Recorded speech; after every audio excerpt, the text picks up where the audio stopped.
Nací en Haití. ¿Han escuchado hablar de Haití aquí? ¿Sí? Nací en Haití, en una familia cristiana, pero lamentablemente a unos meses de haber nacido, mis padres se divorcian, lo que provoca que yo no conociera a mi mamá hasta los 16 años. Cuando les digo que no la conocía, estoy diciendo que no tenía ni foto, ni llamadas, ni remesas, ni absolutamente nada. E incluso descubrí claramente cuál era la fecha de mi cumpleaños a los 16 años. Nunca me celebraron cumpleaños, o sea, es algo increíble. Pero durante ese tiempo me hacían muchísimo bullying, porque en mi cultura una persona sin una madre presente es literalmente un huérfano, porque el papá simplemente es proveedor. 2010, 12 de enero, acontece el terremoto más devastador de la historia de mi país.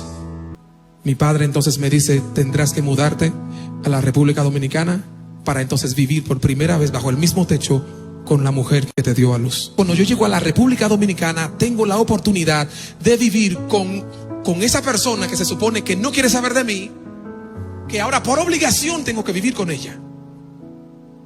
Ahora imagínense un teenager, un joven, un adolescente con ese corazón lleno de rencor, falta de perdón, de tantos sentimientos negativos que había hacia esa persona.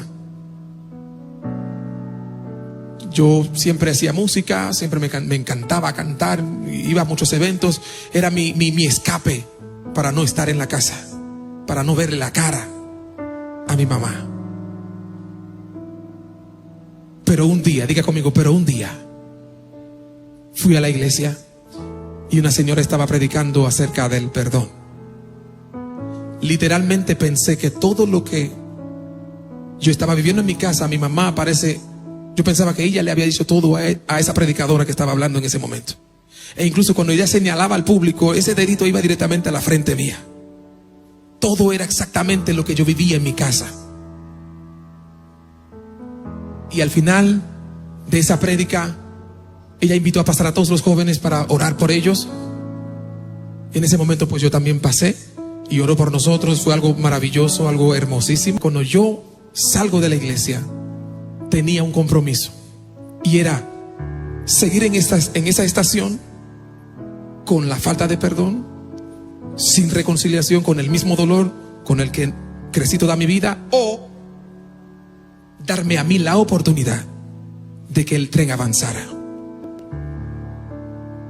Y al llegar a casa, traté de llegar muy tarde. Me quedé compartiendo con los jóvenes en la iglesia, con tal de que mi mamá estuviera durmiendo ya. Ella duerme muy temprano. Yo llegué como a las 11, casi las 12 de la medianoche. Y cuando yo llego y toco la puerta, la que abrió fue ella. Y simplemente nos miramos hacia los ojos, y de pronto ella comienza a llorar. Increíble, no sabe lo que pasó en la iglesia. Y yo obviamente me quebranté totalmente. Ella me abraza y me dice: perdóname, mi hijo. Y yo comencé a decirle que la perdonaba. Comenzamos a llorar, y en un lapso de unos 5 minutos abrazados, llorando, nos volvimos dos, etcétera, llorando. Y pude recuperar 16 años en 5 minutos de un abrazo genuino.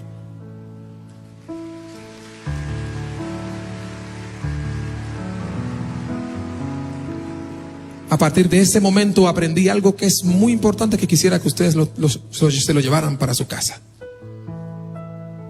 Y es que cuando no perdonamos, no estamos cometiendo un homicidio, estamos cometiendo un suicidio. La falta de perdón es similar a tomarse un vaso de veneno y esperar que aquel que te hizo el daño sea quien muera. ¿Entendieron? Imagínese que usted tiene sus alas para volar, sueños para alcanzar, y usted con la falta de perdón lo único que hace es que se corta las plumas, y por más que lo intente no va a llegar a ningún lado. Mi vida cambió automáticamente desde esa madrugada cuando llegué a mi casa y mi mamá me abrazó por 5 minutos y recuperamos esa amistad que se había dañado por muchísimo tiempo. Ahora, cuando me caso, le digo a ella: quisiera que me contaras la historia. ¿Por qué nos abandonaste? qué fue lo que pasó. Y ella me cuenta la historia de la siguiente forma. Me dice, eran dos jóvenes que se habían casado, muy pero muy jóvenes, porque por la religiosidad que había en ese tiempo no podía existir noviazgo en la iglesia. Si te gustaba una chica o un chico, tienes que casarte de una vez, y así pues le tocó. Y sin ningún tipo de madurez ni nada por el estilo, pues se casaron. En el transcurso, en el tiempo de matrimonio, los primeros años, mi hermano mayor nace, y ya para el tercer año, cuando ya yo iba a nacer yo, mi papá comete el error de adulterio con una prima. Otra estación. Ahora, los familiares de esa joven querían que mi mamá se fuera de la casa con tal de que esa joven se casara con mi papá, porque se supone que según ellos su hija no iba a dar a luz fuera del matrimonio, y ya yo estaba en la barriga. Mi mamá no quería, mi papá no quería, por lo que ellos acudieron a algo que es muy común en nuestra cultura haitiana, que es la hechicería. Y lamentablemente mi papá comienza a golpear a esa mujer literalmente en la barriga, porque el fin era matarla y matar a la criatura que estaba dentro. Mi mamá me dijo que tuvo que aguantar y aguantar y aguantar hasta asegurarse de que ya el niño podía nacer, para entonces poder escapar, porque sabía que el pleito era con ella, no con el niño.